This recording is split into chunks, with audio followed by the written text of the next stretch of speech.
going to play the Be clown? a movie star. They always need people like you. Quiet on the set. Wow.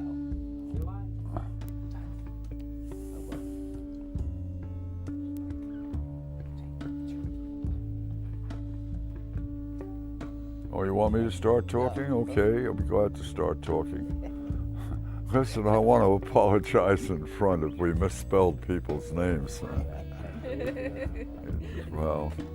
Well, anyway, that's the nature of the show.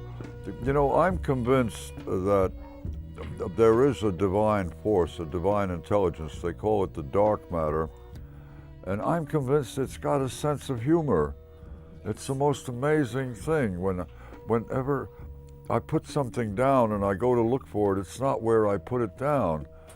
And with my loss of memory and I leave the house and I go down and walk 2 blocks and I remember what I forgot and then I have to go back. And that happens so frequently that I figure it's cosmic humor. It's got to be a cosmic humor, these little setbacks.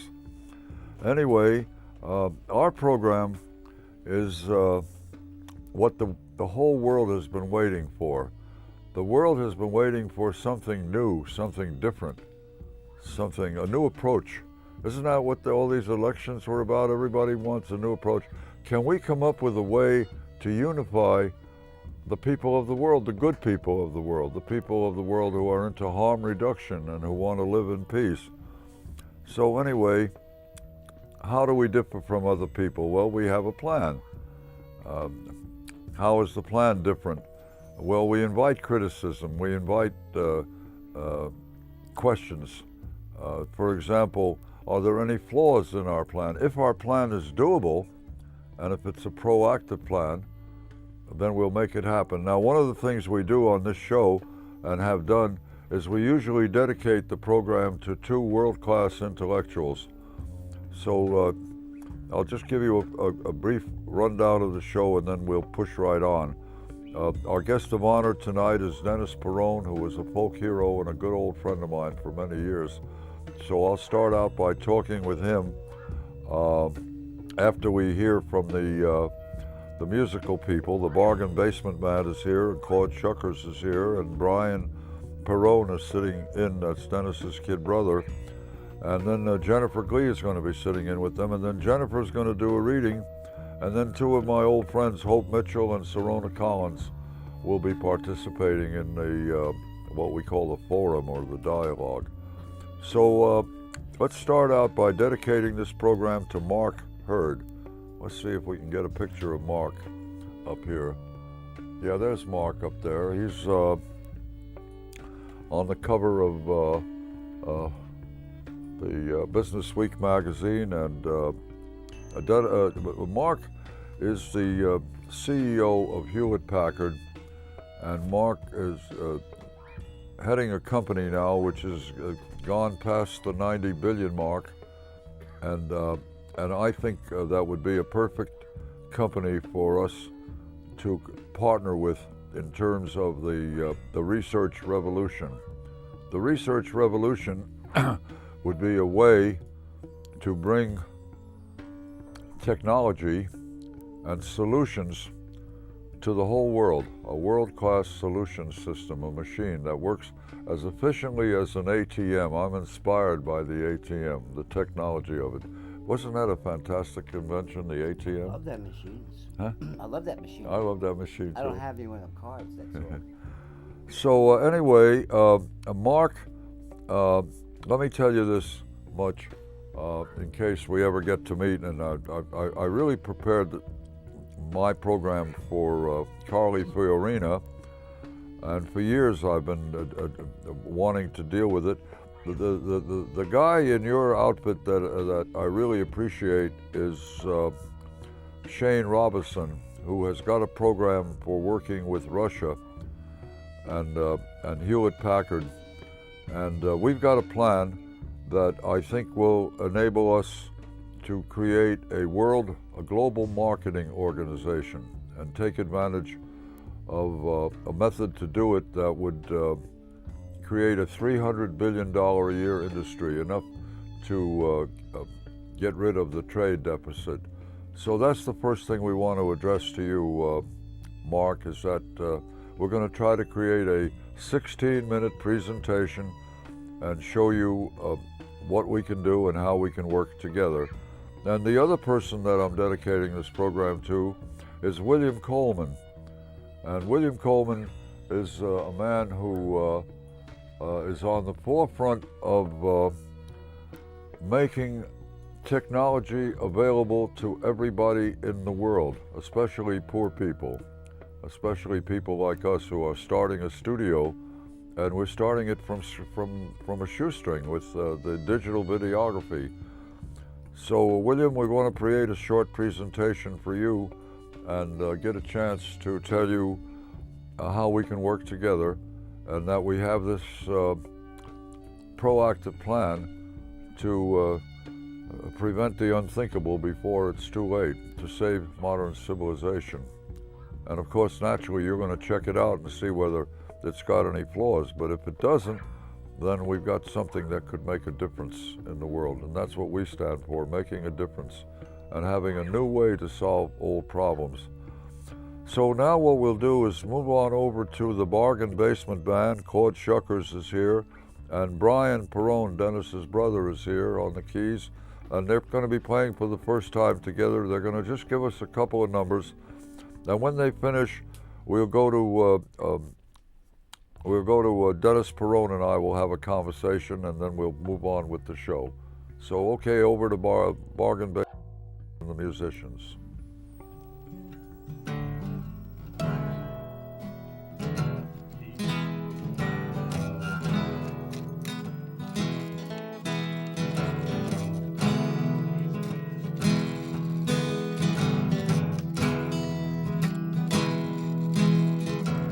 I need a woman about twice my age, a lady of nobility, gentility, and range, a splendor in the dark, a lightning on the draw. We'll go right through the book and break each and every law. I got a feeling won't go away, oh no. Just one thing, I'll be okay. I need a miracle every day.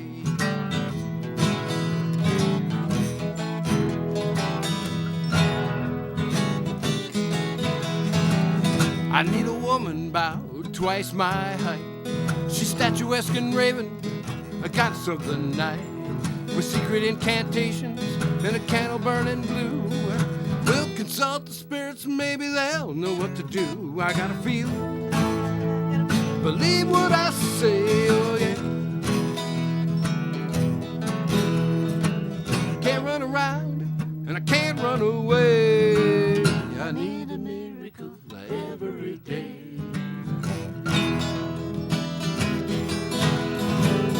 Show me a miracle, Jack.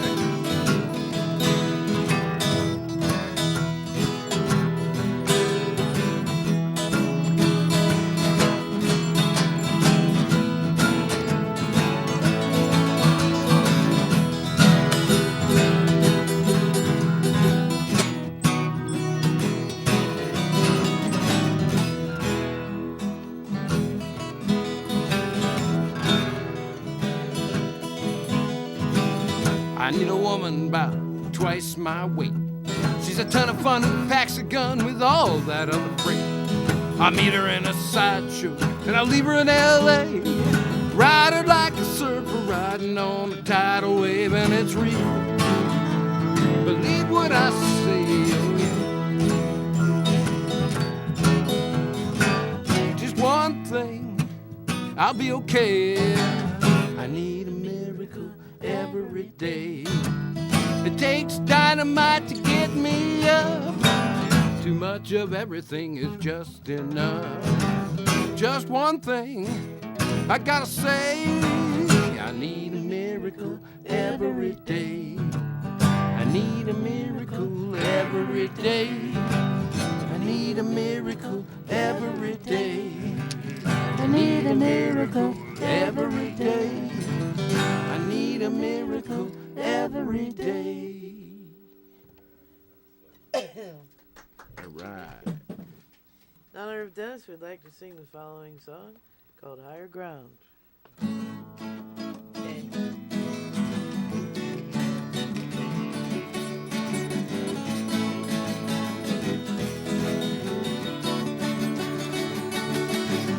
I hear the news of rivers rising. All of our truths are pouring down. Too late, there's no disguising. We've got to move to higher ground.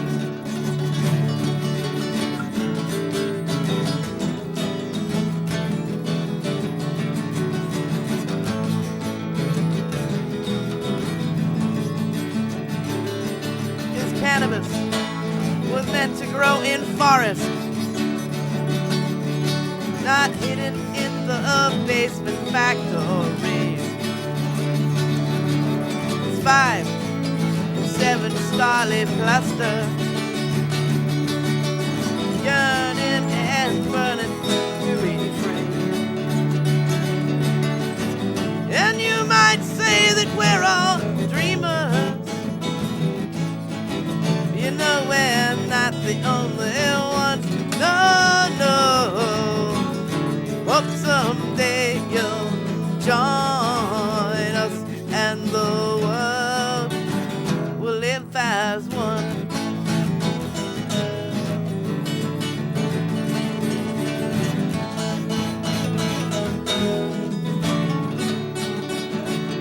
Cause marijuana is a gift of nature, created by our maker for our need. Flowers, the medicine and paper. She has given of herself down to the seas. And you might say that we're all dreamers. You know we're not the only ones. No, no. Hope someday you'll join us and the world will live as one.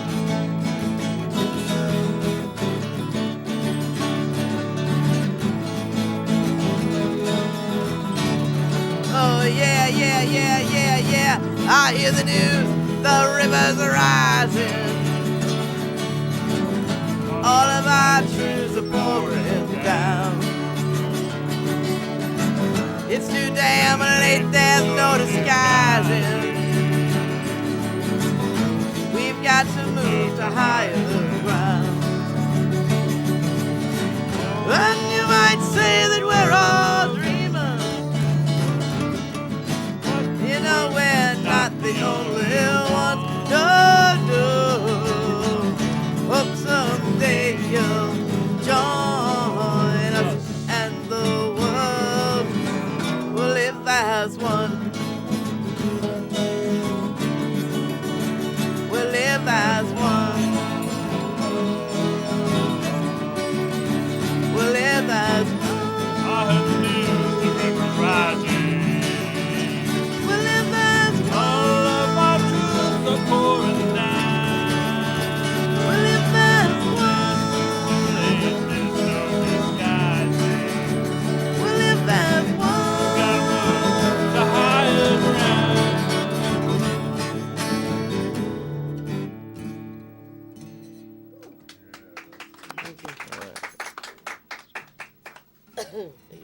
So now I want to introduce our guest of honor, which is my good friend Dennis. And Dennis and I have been having a conversation about the medical cannabis movement and the role that it has to play in designing the future. So Dennis, Lori and I have been working on 6 different things that you and I discussed where we're in attunement. I can think of a few of them. The first one, marijuana? Well, yes, your idea that in attunement with what is that, Dr. Todd McArea, that that cannabis, medical cannabis, can be used to deal with a lot of illnesses, including a gateway for people to move back into regular society. You even showed me Time magazine where they acknowledging that marijuana may help Alzheimer's just in time and for that's- my generation. That's the way I'm treating it. Just in time for my generation. Age-related illnesses, Or Alzheimer's is age-related. Yes, exactly. And like memory loss, for example. what are we talking about? Oh yeah. Oh yeah. That happens to me all the time. Oh yeah. I don't know. It's just I think that's just part of being human. All right, so that's kind one of thing. wading through the stuff. One thing we agree upon is that so far as we know, the medical cannabis is beneficial in a lot of ways. So one of the programs that I'm going to be working on, and I'd love for you to be with me on it, is the Doctors for Medical Cannabis Research Trust Fund. And I think I can raise a lot of money, I mean a lot of money, maybe billions of dollars, so that we can have the best research in the world. I mean, people like the Howard Hughes research. You know, a lot of these research outfits, like I saw a documentary about the Howard Hughes Medical Research Institute, and they allow the doctors to pick their own subjects that they want to do research on, so long as it's for the general good. Oh yeah, that makes sense. Yeah, sure. And there's so many of these really reputable organizations that can verify. Well, marijuana's been researched to death. I know. I mean, how many? 2737 BC, Chinese pharmacopoeia. I mean, that was a long time ago. So it's not like we don't have any medicine evidence that it's a medicine. I think that's pretty obvious, and it helps people. No, you've known me for many years, and Yep. you've known that I'm an optimist, and I Yes. like to feel that everything happens for the best. Yes. And I'm convinced that there are 52 million people out there that can benefit by a research program that provides assisted living from birth until death in an environment where medical cannabis can give people that choice of intoxication and that choice of the beneficence without denying it to them. And I think it's waiting to happen. Well, it's funny that you mentioned this because I just read recently that a senior man's assisted living place was just busted by the cops. Is that so? Because they were smoking joint. Well, that's a political thing. Yeah, it is a political thing. The whole thing is political. If Yeah, it was exactly. any other drug besides marijuana, it'd be legal all the time ago. And I think the method of just smoking it irritates them. And I don't really know what it is about marijuana they hate. But there is the thing that they hate. They think it makes you stupid. Well, I think it makes you smart. They say it makes you lazy, but it makes me productive. All the things that they say about marijuana is just the opposite of what it really is. Okay, now let me give you an example of how two people can see the same thing differently. Yeah. I'm of the opinion that the pogrom, the persecution of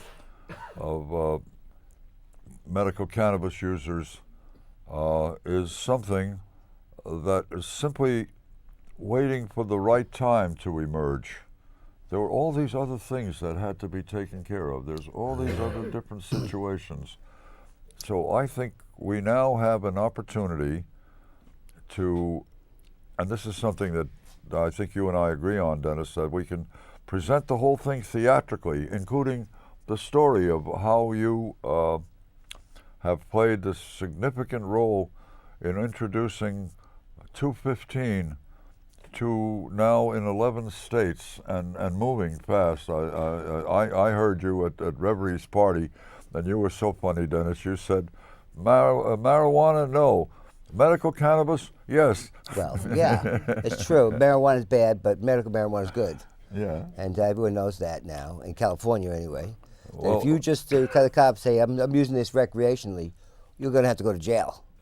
But if you have a medical reason and you really believe it, then you won't have to go to jail. I mean, and that's how my marijuana God, is, really. The people whose rights have been violated, Oh, well, reparations. I'm certainly for reparations. Well, I'll have to get a lot of money back. What's that? I'd have to have a lot of money back. Why because not? I have suffered so much. Well, it's changed your whole life. Well, yeah, it's challenged me. Every time they bust me, they make me stronger in a way. Well, you're talking about a violation of the 14th Amendment. By the way, I found out what really happened with Roe versus Wade.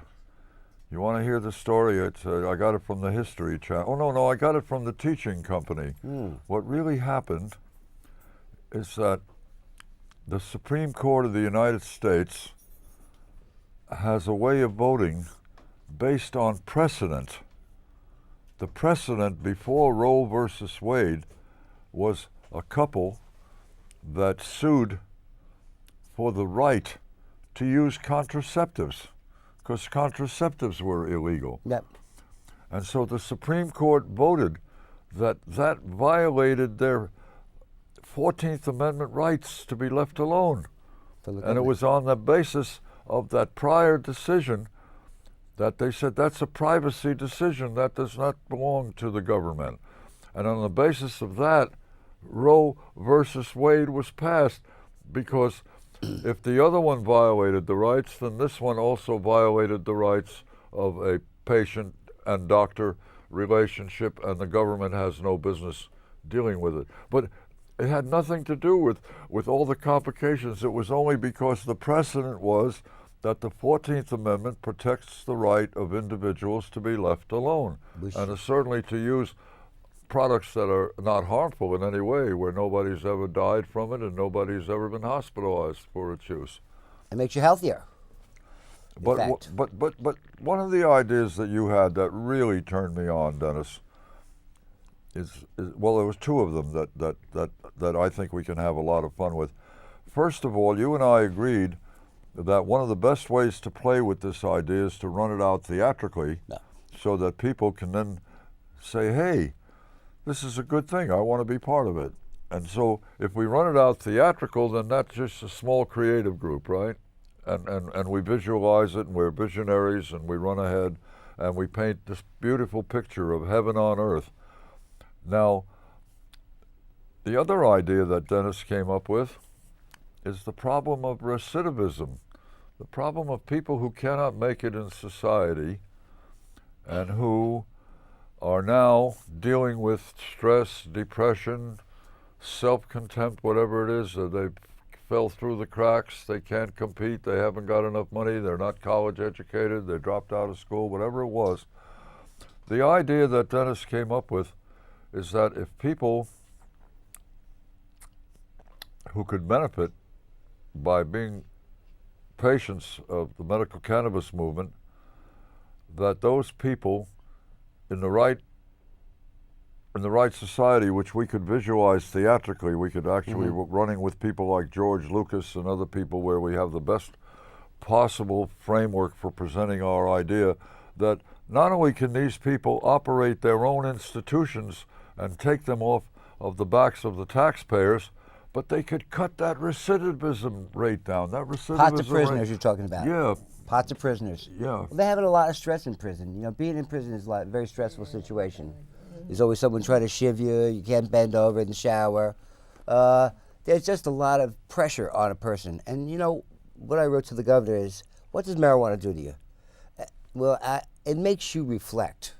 It causes introspection. Makes you think of how am I presenting myself to people. It makes you think about what you're doing.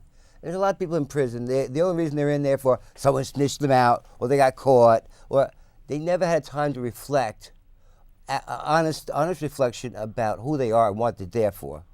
And let's get real, they have a lot of time to do it, a lot of time to reflect. But if they don't have a drug that helps them reflect, all they've got is their anger. And 8 years of anger. I talked to a person, they had 11 and a half years on a 12-year thing for marijuana in Texas. Yes, there were guns involved, and they didn't know the cops, and you know how that happens. 11 and a half years on a 12-year for marijuana. Think about what havoc this has wreaked on not only people's lives personally, but what it's done to us as a society. And it's just, and then if this guy had 11 and a half years on pot, well, he was in there for pot. But you know, it makes time go better, and it causes you to self-reflect. And I think it helped a lot of people that are in prison, that once they get out, they have no hope. They have no hope to go on. They have no friends. They just go right back in, and they fall right back into the institution. And they're comfortable being in prison. And the people are comfortable being in prison now, and actually see it as almost a place to go. And I have a friend that addicted to crack. goes to jail every 3 months, it seems, shoplifting or something, and they're happy in jail. He's happy in jail, and I don't want a society where people want to go to jail. And marijuana is the key. Yeah, it's not, I believe it's the key it's to not so a much. It's not a public safety issue. No, it's a key to a better world. Exactly. It is the key that opened up. Prop 215 was the key to fit into a door that had been so dark for so long, and it gave a little light into that room that's been so dark, and a little light of hope. And I think that there was hope that we can change our society, to build the society we want. And marijuana is just a metaphor. They're blocking us on this one, because what we really have plans for, and the cop who used to get me during the debate in 215, he'd always the cop assigned to debate me. He said, "Mr. Perone, why don't you tell people what you're really up to?" And I always freeze for a second, like, oh, what does he know? But really what I'm up to making a better world. Right. I'm not just sick and dying people, a better world for everybody. And I believe marijuana is the key to it. A better world without war, with people sharing. And I'm an old hippie, and I don't want it. I renounce materialism. And you're a veteran, too. I'm a veteran. I'm a Vietnam vet. I came to San Francisco like a lot of people. I didn't know who I was. Me, I wasn't gay enough for the gay guys, straight enough for the straights. I was an intellectual.